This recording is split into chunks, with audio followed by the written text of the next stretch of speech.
าเที่ยวชาแนลมื้อนี้เฮาจะพาทานไปเที่ยวผาน้อย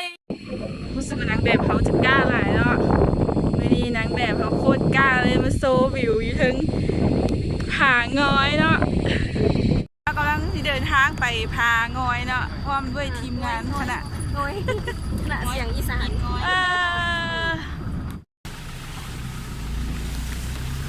นี่ก็คือเส้นทางที่โซเฟอร์เขาเลือกเนาะเส้นทางที่แบบเป็นทางลัดที่แบบสั้นสุดๆเนาะไปฮอดไว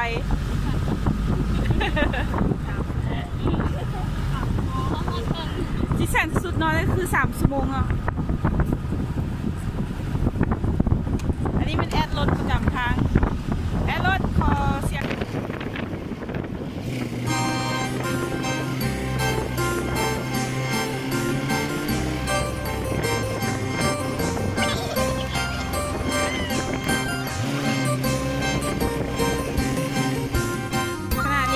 มาฮอดจุดหมายปลายทางของเขาเนาะผางอยเนาะที่ว่าเดินทางมารอดล่มรอดตายนะตอนนี้มาฮอดแล้วตอนนี้กำลังพากันถ่ายรูปอยู่อันนี้เป็นจุดไฮไลท์เลยเนาะจุดไฮไลท์ของผางอยตัวนี้เลยอันนี้เบิ่งน้ำกันเลยเนาะเบิ่งน้ำกันเลยอันนี้จะเป็นไฮไลท์ของผางอยบอนนี้เนาะเขาจะมาถ่ายรูปอยู่ปลายสุดยอดปลายหินตัวนี้เดี๋ยวเขาเบิ่งวิวอ้อมใกล้เลยเด้อเสียวเบิ่งวิว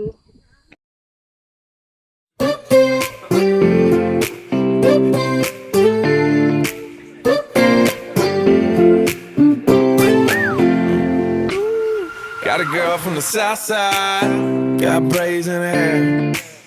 First time I seen her walk by, man, I about fell up out my chair. Had to get her number, it took me like 6 weeks. Now me and her go way back, like Cadillac seats. Body like a back road, driving with my eyes closed. I know every curve like the back of my hand. 15 and 30, I ain't in no hurry.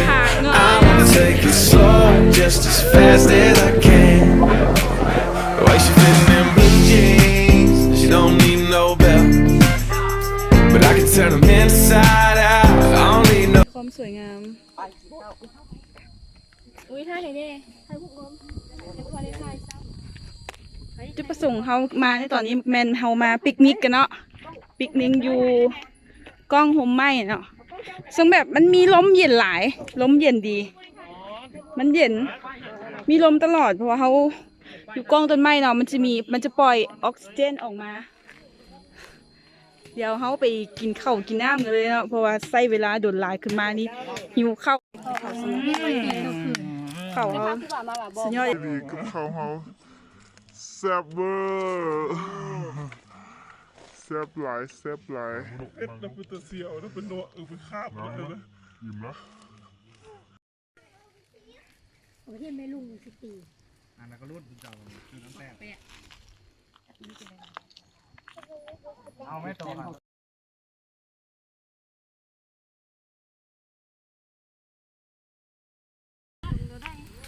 ถ้าอยากสัมผัสแอร์ธรรมชาติเนาะเย็นแห้งอยู่นี่นะบนตรงย่านฮ้อนเนาะลงมามันมีบอลลงมีบอลลงมาลงเลยลงจับลงมาลงมาแล้วค่อยตูดลงค่อยตูดแล้วค่อยแอนโตนะแอนโตตัวนี้เป็นนั่นแหละเราขาเบิ้งนี่ค่ะลงวิธีการลงเนาะอันนี้สาธิตเทคนิคการลงไปสัมผัสแอร์ธรรมชาติของผางอยเนาะเย็นคือเปิดแอร์เลยผางอยกับหรือหินงอยหินก่อนเดียวงอยอยู่หินก่อนเดียวงอยอยู่มันก็หินตลอดเย็นปะเหมาะเก่งนั่งสมาธิ30 นาทีเนาะขณะนี้ตอนนี้พวกเขาลงมาแล้วเนาะลงมาลุมนี่ สีหักตีนไว้ตีนลงมา รู้สึกว่ามันจะมีถ้ำมันจะเป็นคือถ้ำบ่เสียแฮงที่ว่า เป็นคือทาง ปีนลงมา มันมีถ้ำอยู่นี่บรรยากาศเย็นดี โอ้มีตัวหนังสือเกาหลี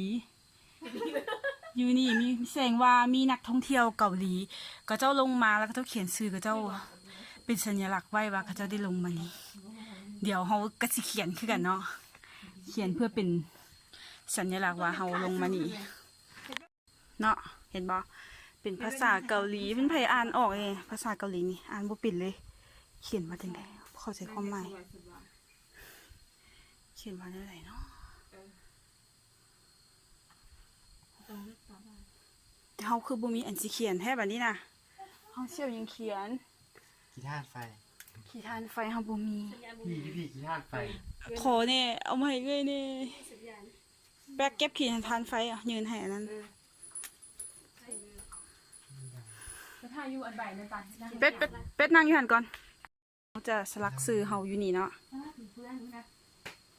เปรี้ยวซ่า เดี๋ยวซื้อตัวเองซื้อเอง ไม่ถ่ายใบโบโบ โอ้ เบิร์ดบวก เปรี้ยวซ่าเบิดเลยฮ่าฮ่าได้แต่เปรี้ยวว่าเป็นอย่างเนาะ นะมันบาน ได้สลักซื้อไว้นี่ก็โอเคแล้ว โอ้บรรยากาศฟินหลายเนาะเพราะว่าลมพัดมาตลอดเลย เย็น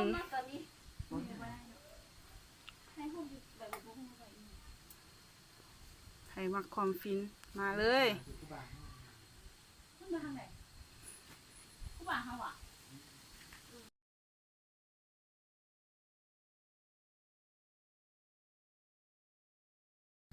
อันนี้เขามาเก็บเอาหมากสมเป็นที่ระลึกเนาะเห็นมันเหี้ยตามดินตามอยังหลายอยู่เลยเก็บเอาเลยเก็บไปเป็นที่ระลึก ว่าเขาได้มาอยู่บอนหนีแล้ว สถานที่แห่งนี้เพิ่นก็สิมีห้านค้ามีอย่างให้เขาอยู่แหละเวลาเขาบ่ได้ถือน้ำมาอหย่างเขาก็ไปซื้อน้ำมีพวกน้ำพวกขนมพวกอย่างก็จะมีห้องน้ำให้เขาใส่ก็ถือว่าบ่แพงเนาะค่าเข้าสม 2,000 กีบคิดว่ามันเป็นราคาที่เหมาะสมแหละพอดีบ่แพงเนาะถือว่าโอเค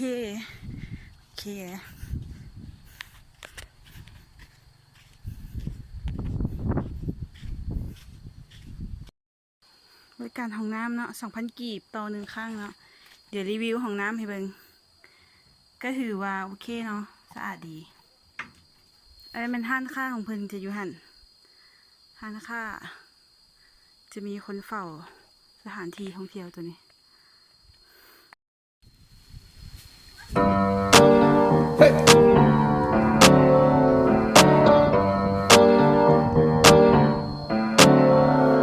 Havana, ooh, nah, nah. Half of my heart is in Havana, ooh, nah, nah. He took me back to East Atlanta, nah, nah, nah.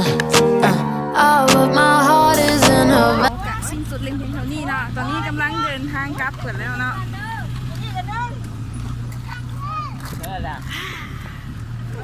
กลับไปนะ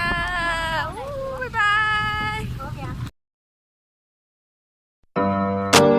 Hey!